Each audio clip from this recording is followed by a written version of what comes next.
वहाँ से सवाल ले लेते हैं। देवांग जी, आपके पास आना चाहूँगा इस सवाल के लिए। यूसुफ जी का सवाल है रेलटेल पर। ये 50 शेयर होल्ड कर रहे हैं कुछ 555 के भाव से। अब वहाँ से देखें तो स्टॉक तो काफ़ी नीचे आ चुका है, 20% नीचे आ चुका है। लेकिन आज के दिन में हमें रेलवे स्टॉक्स पे खरीदारी दिख रही है। ये स्टॉक भी कुछ 9 से 10% कूदता हुआ नजर आ रहा है। तो क्या यहाँ से एक रिवर्सल आ चुका है ऊपर की तरफ, और क्या इनकी खरीदारी तक जा सकता है स्टॉक? साथ ही साथ एक स्टॉप लॉस भी बता दीजिए नीचे की तरफ। और डेफिनेटली रेलटेल की बात कर, डेफिनेटली आज हम देखा काफी अच्छा का काफी अच्छा एक मोमेंटम देखने मिला है, अपसाइड डायरेक्शन देखने मिला है। एक बेस बना है स्टॉक ने, तो फिलहाल यहाँ पे होल्ड करने की सलाह रहेगी। स्टॉप लॉस 430 का रखी है शॉर्ट टर्म के लिए। अपसाइड अराउंड 490 495 तक के जोन देखने मिल सकते हैं शॉर्ट टर्म के लिए रेलटेल में, तो होल्ड की सलाह रहेगी स्टॉक। बिल्कुल अहम लेवल्स आपको दे दिए गए हैं रेलटेल पर देवांग जी की तरफ से। देवांग जी, आपके पास आना चाहूंगा इस सवाल के लिए। जम्मू एंड कश्मीर बैंक पर इनकी खरीदारी है 115 के भाव से। वहां से देखें तो स्टॉक काफी नीचे आ चुका है, कुछ 15-16% नीचे गिर चुका है। अगर हम इस साल के हाई से देखें तो वहां से तो 35% गिर चुका है। इतने गिरने के बाद ये कहीं पर भी रिवर्सल आते नहीं जा रहा, थोड़ा सा रिवर्सल आ रहा है, वापस नीचे आ रहा है, ऊपर आ रहा है, वापस नीचे जा रहा है। तो यहां पर कब उम्मीद की जा सकती है वापस ऊपर जाने की? साथ ही साथ एक स्टॉप लॉस भी बता दीजिए, क्योंकि भारी लॉस होता हुआ यहाँ पे नजर आ रहा है इनको। Good morning. फर्स्ट बात करें जम्मू एंड कश्मीर बैंक की, तो yes definitely medium term chart भी ट्रेंड नेगेटिव है। Stock lower top long term structure में स्टॉक ट्रेड कर रहा है। इमीडिएट जो सपोर्ट है या तो इंपॉर्टेंट जो सपोर्ट है ना 92 का है, तो ये एक स्टॉप लॉस मेंटेन रखे। अगर इसके नीचे स्टॉक जाता है तो यहाँ पे एग्जिट की सलाह रहेगी। जहां तक लेवल्स की बात करें, अपसाइड अराउंड 105 जोन है, ये एक रेजिस्टेंस जोन है। अगर इसके ऊपर निकलता है तो फिर पॉसिबल है हमें अपसाइड मोमेंटम देखने मिल सकता है जेएनके बैंक। ठीक है, तो एक अहम रणनीति देवांग जी की तरफ से आपको मिलती हुई। नकुल हमारे अगले दर्शक हैं जो हमारे साथ फोन लाइन पर बने हुए हैं। नकुल नमस्कार, कहां से बात कर रहे हैं? जी नमस्ते सर। जी, क्या नाम है आपका? मेरा नाम तो विद्या है, पर नकुल नाम से है। अच्छा नकुल, क्या आपके क्या है संबंध नकुल के? किन किन किन के लिए आप ये सवाल पूछ रही हैं? नकुल मेरा भाई। अच्छा अच्छा अच्छा अच्छा, अपने भाई के लिए सवाल पूछ रही हैं। बताइए किस स्टॉक पे सवाल था नकुल का? जी सर, इसमें हम एवरेज कर सकते हैं या क्या है इसका? ठीक है, इंजीनियर्स इंडिया ना? हाँ। 260 के भाव पे 200 लिया हुआ है। 260 के भाव पे लिए 100 शेयर है। ठीक है ठीक है। अक्षय, मैं आपके पास आना चाहूंगा। इंजीनियर्स इंडिया 260 की इनकी खरीद है, और हम देख रहे हैं कि इनके भाव से नीचे है स्टॉक, और पिछले 5 ट्रेडिंग सेशन में भी हम देख रहे हैं कि लगातार एक गिरावट हमें देखने को मिली है।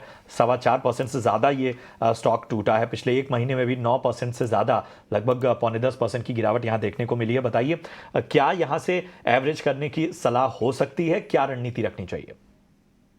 जी तो इंजीनियर्स इंडिया में थोड़ी बिकवाली देखने को मिली है। गए कुछ हफ्तों से स्टॉक एक तरफा गिरा है, 280-90 से लेके 194 जिस स्तर पे अभी ट्रेड हो रहा है। तो स्टॉक का एक मीडियम टर्म सेटअप नेगेटिव है। अभी हमको देखना है कि कहां से एक रिकवरी या बाउंस बैक आ सकता है। वो पॉइंट रहेगा करीबन 175 और 180 का रेंज। तो कोई भी आपको एवरेजिंग करना है ये स्टॉक में, आपका मीडियम टर्म 3 महीने का व्यू है, तो मेरी राय रहेगी कि 175 180 के आसपास अगर स्टॉक आपको मिलता है तभी आप इसे एवरेज करें। थोड़ा दूर है, अभी तक 15-20 रुपए की गुंजाइश है डाउन आने की। वहां पे एक रिकवरी की मैं एक्सपेक्टेशन रख रहा हूँ। वहां से रिकवर होता है तो वापस स्टॉक 225 से 240 तक एक बार रिकवर कर सकता है। पर कहीं ना कहीं वो रिकवरी में आपको एग्जिट कर लेना है। तो एवरेजिंग से आपके अच्छे प्राइस हो जाएंगे, और रिकवरी रैली में आपका नेट नेट मेरे हिसाब से एक न्यूट्रल पोजीशन से आप एग्जिट ले पाओगे, क्योंकि लॉन्ग टर्म या मीडियम टर्म में बहुत ही बड़ी तेजी के कोई संकेत अभी तक नहीं बन पा रहे। फिलहाल 230-40 तक की तेजी एक्सपेक्टेशन बन रहा है चार्ट रीडिंग पे। तो ये स्ट्रेटेजी बना के चले इंजीनियर्स इंडिया में। वर्स्ट केस के लिए आप 160 ये स्टॉप लॉस आपको रख के चलना है ट्रेड में। जी बिल्कुल। ये थे अहम लेवल्स अक्षय जी की तरफ से इंजीनियर्स इंडिया पर। इसी के साथ अगले दर्शक के साथ भी जुड़ जाते हैं। हमारे साथ बेंगलुरु से नरेंद्र जी जुड़ चुके हैं। नरेंद्र जी नमस्कार, बताइए। नरेंद्र जी, हेलो। आप सुन सकते हैं? हाँ जी, वही मेरे पास क्रेडिट एक्सेस के शेयर्स हैं जी 27 1468 के प्राइस से। जी तो मैं क्या करूं, एवरेज करूं उसको? आपका थोड़ा ये नज़रिया क्या है, थोड़ा लॉन्ग टर्म के लिए देख रहे हैं या शॉर्ट टर्म के लिए देखना चाहते हैं? नहीं नहीं, मैं लॉन्ग टर्म के लिए रख सकता हूं, I have no problem. Okay, ठीक है। अक्षय जी, आपके पास ही आना चाहूँगा इस सवाल के लिए। एक्सिस ग्राउंड पर इनकी खरीदारी है, यहाँ पे देखें तो स्टॉक वहाँ से 27% नीचे आ चुका है। इस साल के हाई से देखें तो वहाँ से भी 40% गिर चुका है और कंटिन्यूसली गिरते ही जा रहा है स्टॉक। पिछले कई सेशन से हम देख रहे हैं, अगर इसी महीने का देख ले तो इसी महीने भी कुछ 11% गिर चुका है। कंटिन्यूस फॉल इसमें चल रहा है। क्या लगता है यहाँ से कुछ उम्मीद है कुछ पुल बैक की? तो काफी नेगेटिव है। इनफैक्ट पूरा 2024 का जर्नी आप देखें तो एक तरफा सेलिंग है और अभी तक कोई सपोर्ट आसपास मुझे नहीं दिख पा रहा है। काफी ओवरसोल्ड है टेक्निकल पैरामीटर्स में, बट फिर भी कोई रिकवरी नहीं दिखा रहा है। तो स्टॉक का अंडरटोन काफी बेरिश है। सपोर्ट्स अगर आप खोज रहे हैं तो काफी निचले स्तर पे है, 850 के आसपास। तो बेहतर रहेगा कि अगर आपका लॉन्ग टर्म का भी नजरिया हो, कोई रिवर्सल अभी तक तो नहीं बन पा रहा है, कोई पॉजिटिव न्यूज भी नहीं है, उसके चलते टेक्निकली तो मेरी राय रहेगी कि आप ये स्टॉक से एग्जिट ले लें। ये स्टॉक से आपको एग्जिट करने की सलाह फिलहाल मिलती हुई। बताना चाहूँगा एचडीएफसी एएमसी पे आपने अभी सुन लिया होगा, गौरव ने पूरी एक डिटेल स्टडी बता दी है। चार्ट वाइज भी काफ़ी कंटिन्यूसली इसमें खरीदारी होती जा रही है। तो काफ़ी स्ट्रॉन्ग एक ऊपर के तरफ मोमेंटम बन चुका तो है, लेकिन क्या ये मोमेंटम कंटिन्यू हो सकता है यहाँ से? जी, तो बहुत स्ट्रांग मोमेंटम है ब्रोकरेज रिपोर्ट के चलते। और आप देखें तो एक तरफा मूव है, 4100 से 4775 का मूव मेरे हिसाब से 5 से 6 ट्रेडिंग सेशन के शॉर्ट टाइम फ्रेम में कवर करा है स्टॉक ने। मोमेंटम बेस्ड जिनको बाय करना है अभी भी बाय कर सकते हैं, हालांकि 4% के ऊपर है, फिर भी मैं कहूंगा मोमेंटम बेस्ड स्टॉक है। स्टॉक का टारगेट करीबन 4950 से 5000 तक आपको जल्दी देखने को मिल सकता है। लॉन्ग टर्म या मीडियम टर्म वाले इन्वेस्टर्स है, उनको थोड़ा सा बैकफुट पे खेलना है या डिफेंस रखना है, क्योंकि 4600 एक ब्रेकआउट एरिया है। ये मोमेंटम ड्रिवन स्टॉक है, तो छोटे टारगेट्स रहेंगे आपके लिए। स्टॉप लॉस में कम से कम आपको 4500 की नीचे रखना पड़ेगा लॉन्ग पोजीशंस पे। तो बाय करने की रणनीति बना के ही चलना है, बट मोमेंटम चेजर्स के लिए बाय है।